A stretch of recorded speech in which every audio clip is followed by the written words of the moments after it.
Sophie se tenait devant l'autel de la petite église de son village natal en Bretagne, les mains tremblantes serrées sur son bouquet de mariée. À 28 ans, elle portait une robe blanche immaculée, symbole de pureté et de tradition. Mais son cœur battait la chamade pour une raison qu'elle n'avait pas prévue. Soudain, la porte latérale s'ouvrit avec un grincement. Et Marie, sa meilleure amie d'enfance revenue de Paris, surgit, les yeux emplis de larmes et de détermination, criant « Sophie, ne fais pas ça. Je t'aime ».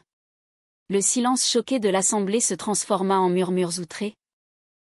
Et le fiancé de Sophie, Antoine, pâlit comme un linge, laissant tomber l'anneau qui roula sur les dalles froides. La cérémonie s'arrêta net.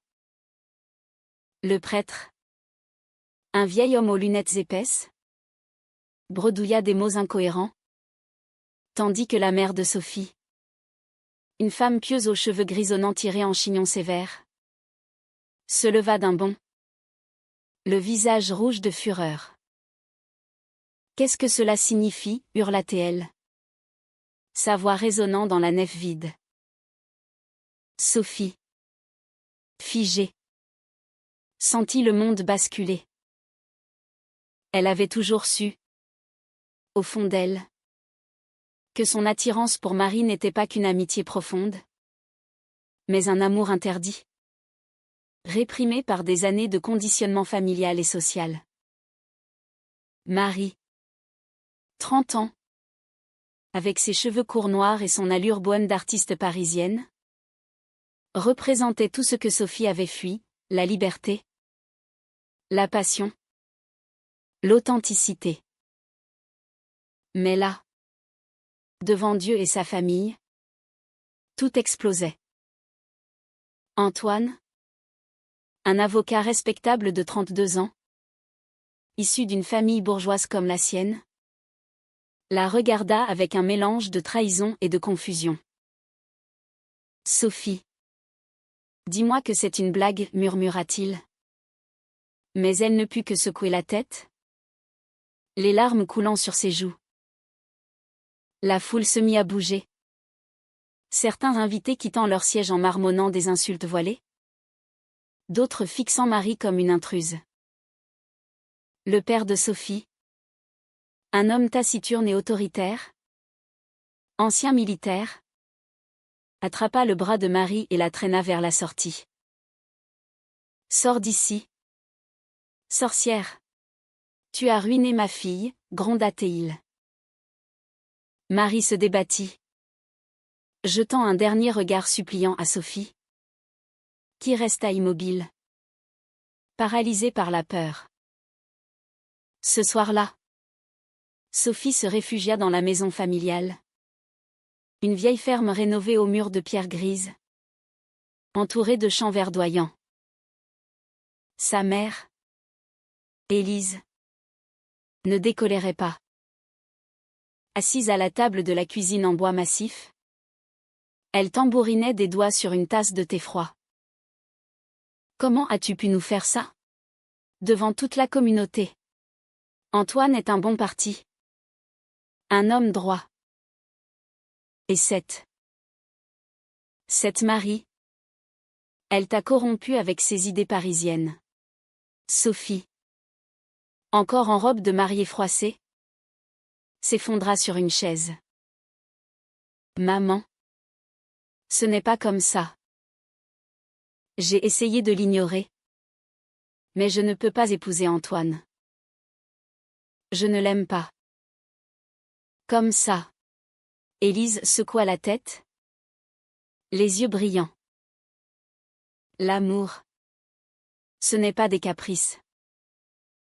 C'est le devoir, la famille, la foi. Ton père et moi avons sacrifié tant pour toi. Et maintenant, tu nous jettes la honte ? Sophie repensa à leur enfance. Marie et elle s'étaient rencontrées à l'école primaire. « Inséparables. » Marie, orpheline élevée par une tante libérée, avait toujours été la rebelle, dessinant des graffitis sur les murs de l'église, fumant en cachette derrière le cimetière. Sophie, fille unique d'une famille conservatrice, admirait sa liberté. À l'adolescence, leurs jeux innocents étaient devenus des regards prolongés, des touches accidentelles qui électrisaient. Mais Sophie avait choisi la voie sûre, études de droit à Rennes, puis un poste à Paris dans un cabinet prestigieux.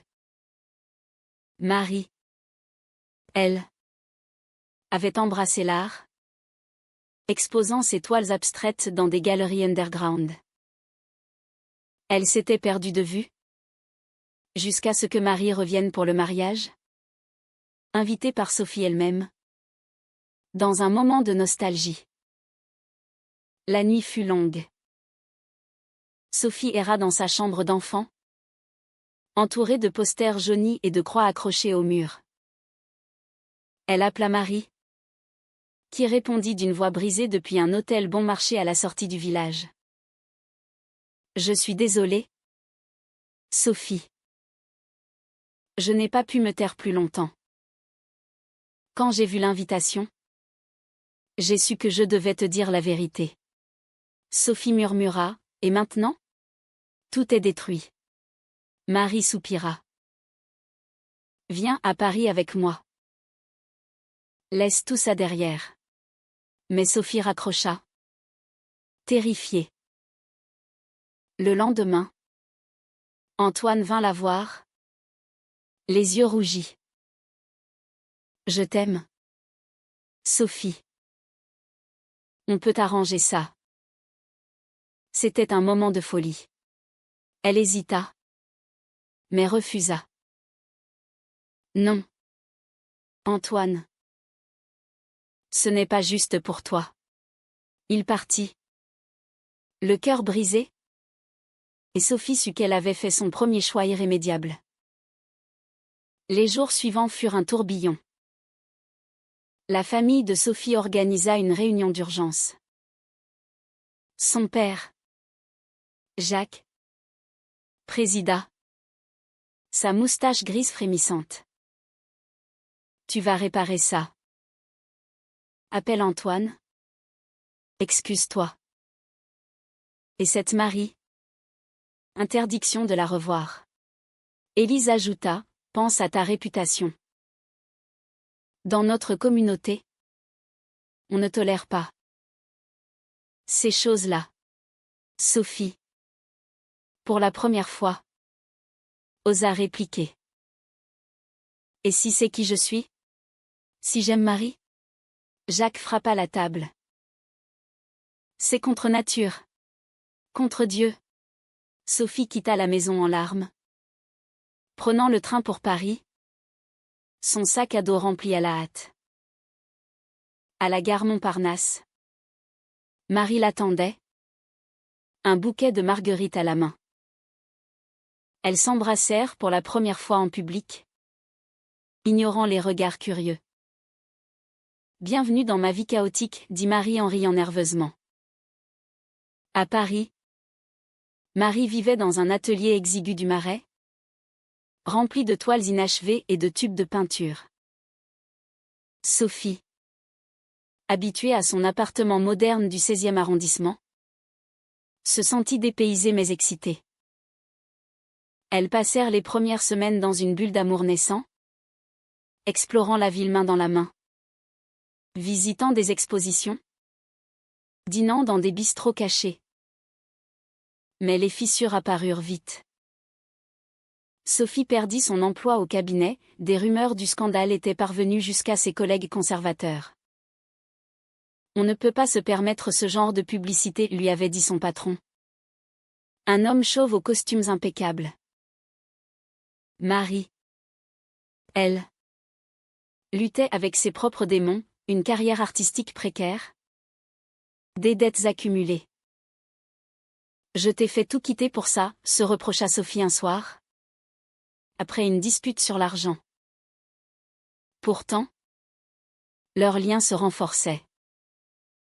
Marie peignit un portrait de Sophie, capturant sa vulnérabilité, et l'exposa dans une petite galerie.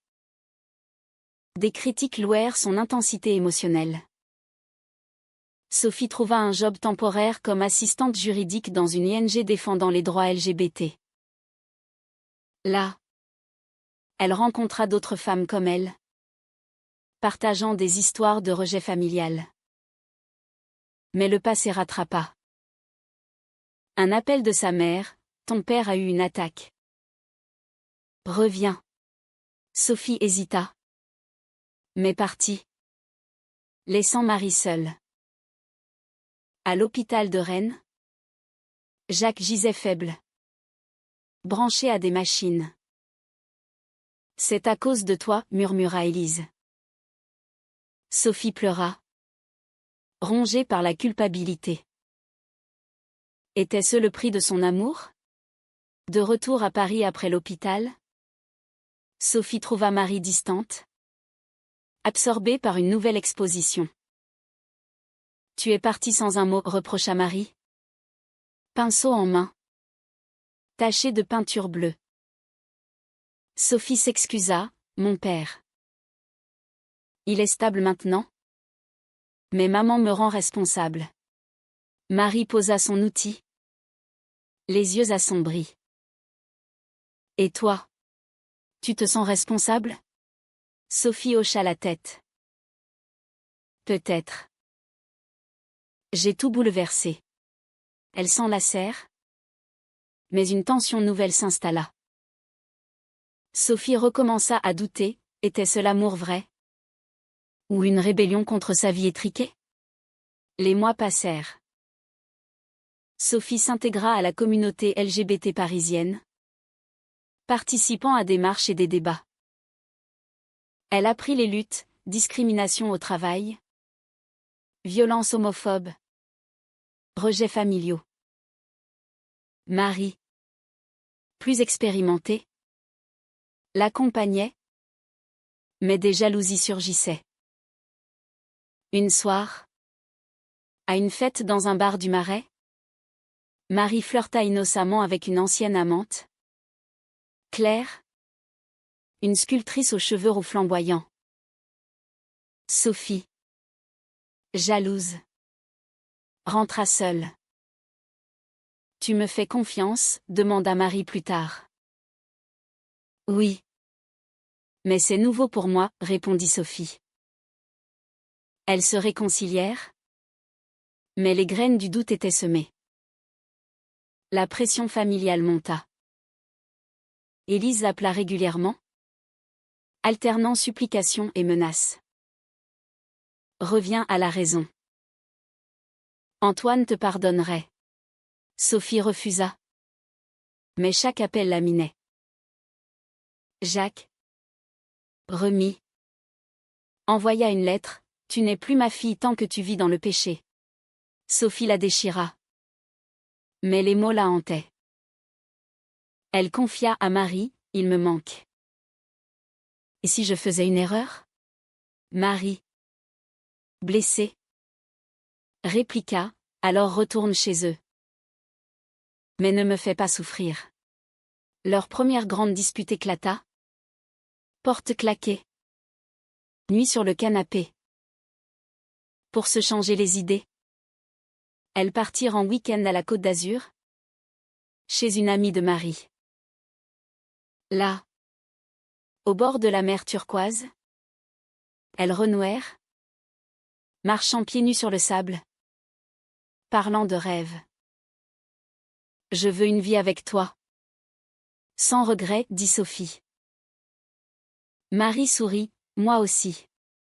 Mais au retour, une trahison inattendue frappa. Claire, l'ex de Marie, contacta Sophie anonymement, envoyant des photos d'elle et Marie ensemble récemment. Elle te ment, disait le message. Sophie confronta Marie, qui admit un baiser impulsif lors d'une soirée arrosée. C'était une erreur. J'étais confuse avec tes doutes. Sophie, dévastée, Partie chez une collègue de l'ONG. Seule. Sophie réfléchit. Était-ce la fin? Elle appela Antoine, qui répondit surpris. Je suis désolée pour tout, dit-elle. Il proposa un café. À la terrasse d'un bistrot haussmannien, Antoine, toujours élégant en costume, écouta. Je comprends maintenant. Mais si tu changes d'avis? Sophie secoua la tête. Non. Mais merci. Cela la renforça, elle aimait Marie. Malgré tout. Elle rentra. Trouva Marie en pleurs. Pardonne-moi, supplia Marie. Elles se réconcilièrent. Mais avec une promesse, plus de secrets. La société intervint ensuite. Sophie postula pour un poste permanent à l'ONG, mais fut refusée après une enquête de fond révélant le scandale du mariage. Votre vie personnelle pourrait nuire à notre image, expliqua le directeur. Furieuse, Sophie se tourna vers l'activisme, organisant une manifestation contre la discrimination. Marie la soutint, peignant des bannières arc-en-ciel. Mais lors de l'événement, des contre-manifestants traditionalistes apparurent, hurlant des insultes. Sophie reconnut un cousin éloigné parmi eux. Traîtresse, cria-t-il. Une bagarre éclata, et Sophie fut blessée légèrement au bras. À l'hôpital, Marie veilla sur elle. C'est trop dur, murmura Sophie. Marie caressa sa main, mais on se bat ensemble. De retour chez elle, Sophie reçut un ultimatum de sa famille, viens au Noël familial. Seule. Ou on coupe les ponts définitivement. Sophie agonisa. Aller sans Marie signifiait trahison, ne pas y aller. Perdre sa famille. Elle choisit d'y aller seule, expliquant à Marie, juste pour voir mon père. Marie, blessée, acquiesça, fais ce que tu dois. À la ferme bretonne, l'atmosphère était glaciale.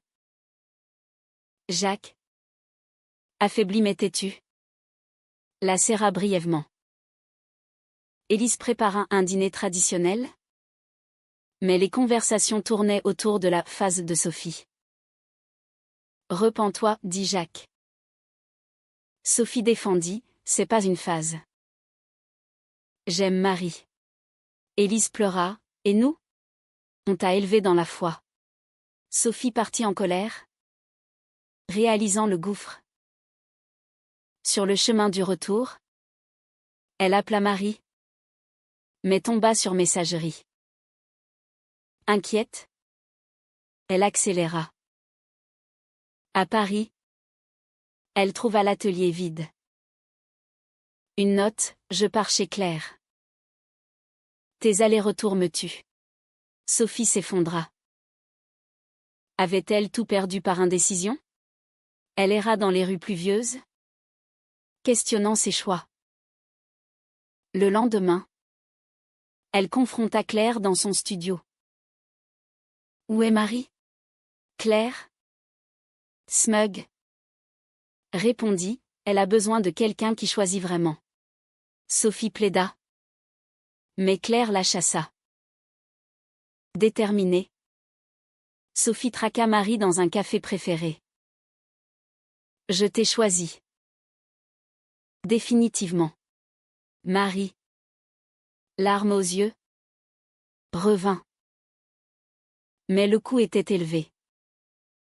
Sophie perdit des amis d'enfance. Ostracisée. Marie sacrifia une opportunité d'exposition à cause du stress. Leur amour, forgé dans le feu, devint plus fort, mais marqué par les cicatrices. Les tensions culminèrent lors d'un événement inattendu. Sophie reçut une invitation à un colloque juridique sur les droits des minorités à Lyon. Marie l'encouragea, vas-y. C'est ta passion. Mais sur place, Sophie rencontra une ancienne camarade d'université, Isabelle. Une avocate ambitieuse aux cheveux blonds lisses et au tailleur impeccable. Isabelle, ouvertement lesbienne, flirta subtilement, offrant du réconfort sur les luttes de Sophie. Tu mérites mieux que ces drames familiaux, dit-elle lors d'un dîner. Sophie, flattée mais fidèle, rentra perturbée. Marie, sentant le changement, fouilla le téléphone de Sophie et trouva des messages amicaux d'Isabelle. Qui est-ce demanda-t-elle. Jalouse. Sophie expliqua. Mais Marie explosa. Tu me reproches Claire? Et toi? La dispute dégénéra en accusation mutuelle. Peut-être qu'on s'est précipité, lâcha Sophie. Marie partit en claquant la porte, allant chez une amie. Seule, Sophie appela sa mère, cherchant du soutien inattendu. Maman, je suis perdue. Élise soupira, reviens à la maison. Laisse cette vie. Sophie résista. Mais le doute grandit. Elle accepta un déjeuner avec Isabelle à Paris pour réseauter. Isabelle confia, j'ai vécu ça. J'ai coupé avec ma famille. Ça libère. Sophie rentra. Confuse. Marie revint. Et elles firent la paix. Mais la confiance était érodée. Puis, un coup dur, Jacques mourut subitement d'une rechute. Sophie, dévastée, partit pour les funérailles. Marie proposa d'accompagner. Mais Sophie refusa, pas maintenant. Aux obsèques, la famille l'accueillit froidement. Élise murmura, c'est ton mode de vie qui l'a tué. Rongée par la culpabilité, Sophie resta plus longtemps, aidant aux formalités. Elle ignora les appels de Marie, noyée dans le deuil. Marie, inquiète, envoya des messages, reviens-moi. Mais Sophie, influencée par Élise, commença à douter profondément. Et si c'était un signe, pensa-t-elle. De retour à Paris après 2 semaines, elle trouva Marie changée, plus distante. Tu m'as abandonnée, accusa Marie. Sophie pleura, mon père est mort. Elles se réconcilièrent partiellement. Mais le fossé s'élargit. Une opportunité surgit pour Marie, une résidence artistique à Berlin. C'est mon rêve, dit-elle. Sophie, craignant la séparation, objecta, et nous? Marie répliqua, tu as choisi ta famille maintes fois. Blessée, Sophie contacta Isabelle pour conseil. Elles se virent plusieurs fois. Des rencontres innocentes devenant intimes émotionnellement. Un soir, Isabelle l'embrassa. Sophie recula, je ne peux pas. Mais elle n'en parla pas à Marie. Marie découvrit tout via un ami commun. La confrontation fut explosive. Traîtresse, hurla Marie, jetant des affaires. Sophie supplia, c'était rien. Marie partit pour Berlin sans un au revoir. Seule, Sophie s'effondra, réalisant ses erreurs. Elle appela Élise, je l'ai perdue. Élise répondit, bien. Reviens à une vie normale. Mais Sophie refusa, cherchant Marie via des amis. À Berlin, Marie refusa de répondre. Sophie se tourna vers l'ONG, organisant des ateliers sur la résilience. Là, elle rencontra des histoires pires, expulsion familiale, suicide. Cela la réveilla. Elle décida de se battre pour son amour. Elle prit un train pour Berlin, trouva Marie dans un atelier collectif. Je suis désolée. Je choisis nous. Marie. Larmes aux yeux. Hésita, trop tard. J'ai rencontré quelqu'un. Sophie. Brisée. Rentra à Paris. Le vide la consuma. Elle quitta l'ONG. Incapable de prêcher ce qu'elle ne vivait pas. Des amis la soutinrent. Mais la solitude pesa. Un jour, Antoine réapparut, offrant amitié. Je suis passé à autre chose, dit-il. Ils devinrent confidents. Mais Sophie regrettait Marie. Puis, une lettre anonyme, des menaces homophobes, citant son adresse. Terrifiée, elle appela la police. L'enquête révéla un cousin impliqué, influencé par la famille. Confrontant Élise au téléphone, c'est ça? Votre amour? Élise nia. Mais Sophie coupa les ponts. Libérée mais seule, elle recommença à zéro, louant un petit appartement à Montmartre. Elle reprit le droit, défendant des cas LGBT pro bono. Mais les nuits étaient hantées par Marie. Des mois après Berlin, Sophie reçut un appel inattendu de Claire. Marie est revenue à Paris. Elle est mal. Le cœur battant, Sophie la trouva dans un hôpital, affaiblie par une dépression sévère. Qu'est-ce qui s'est passé? Demanda Sophie. Marie, pâle, murmura, Berlin m'a brisée. La nouvelle relation était un mensonge pour t'oublier. Sophie veilla sur elle, ramenant Marie chez elle. Elles parlèrent des nuits entières, dénouant les nœuds du passé. La guérison fut lente. Marie reprit la peinture, Sophie son travail. Mais les ombres persistaient. Une manifestation pour le mariage pour tous tourna mal, des violences éclatèrent, et Sophie fut arrêtée brièvement pour désordre public.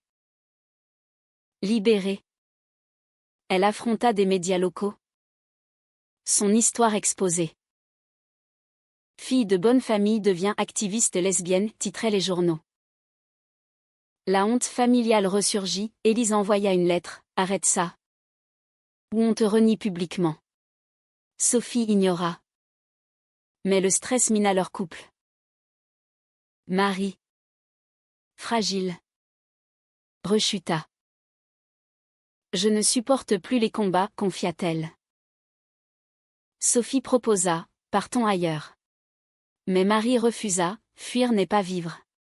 Une nouvelle trahison frappa, Isabelle contacta Marie, révélant le baiser. Comment as-tu pu? Hurla Marie.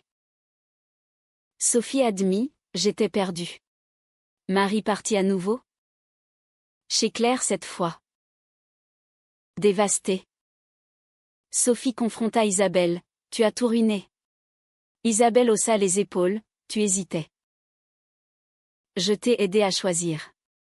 Sophie la quitta furieuse. Seule. Elle réfléchit au choix, famille vs amour. Société vs authenticité.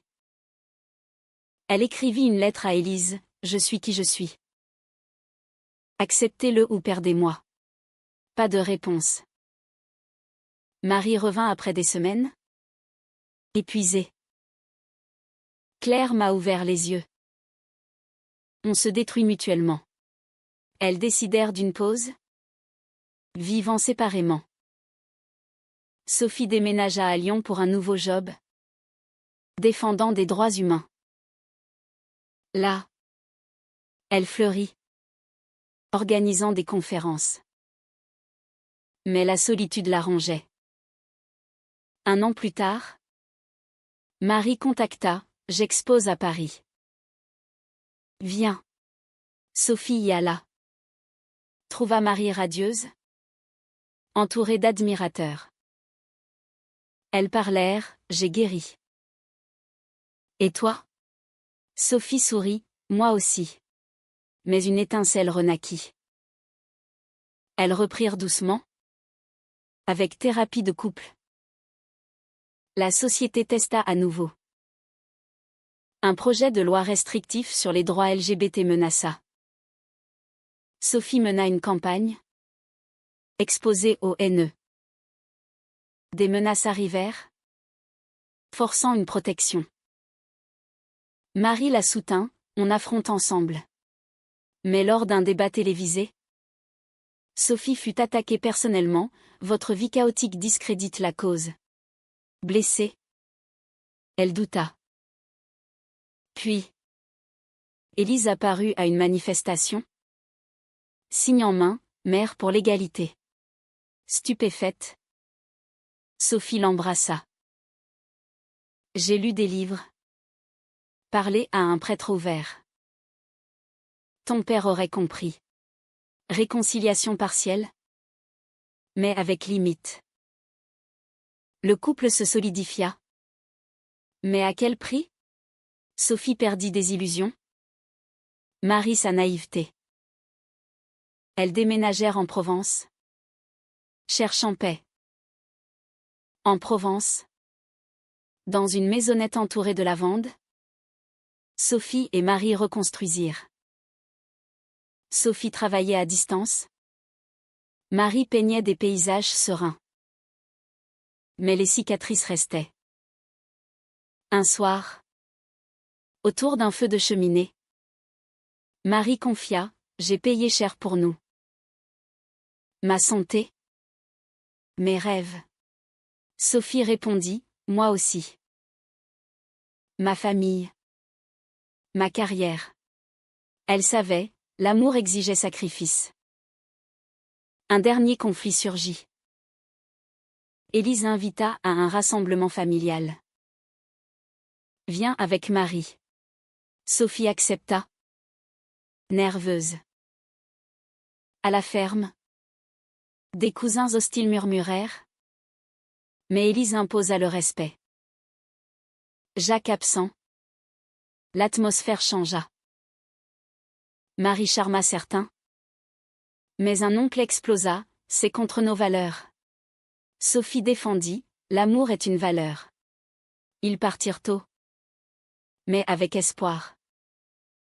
De retour, elles décidèrent d'adopter un enfant, défiant les lois françaises restrictives.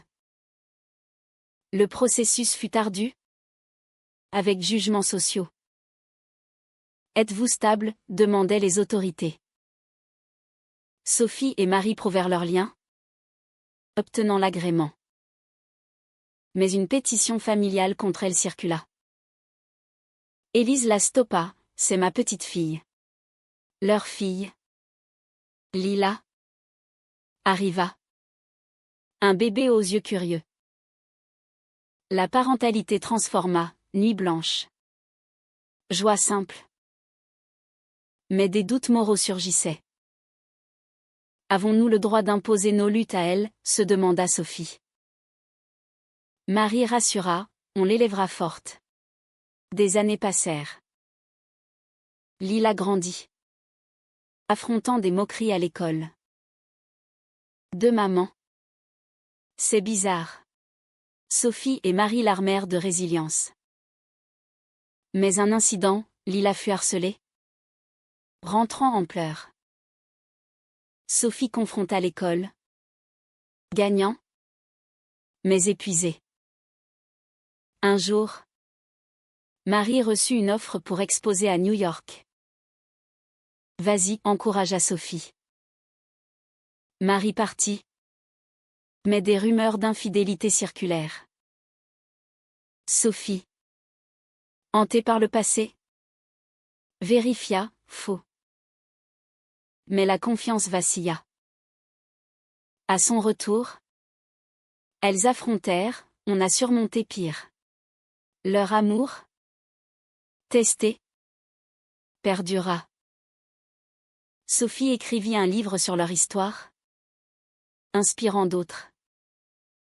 Pourtant, au crépuscule, Sophie se questionna, tous ces sacrifices valaient-ils?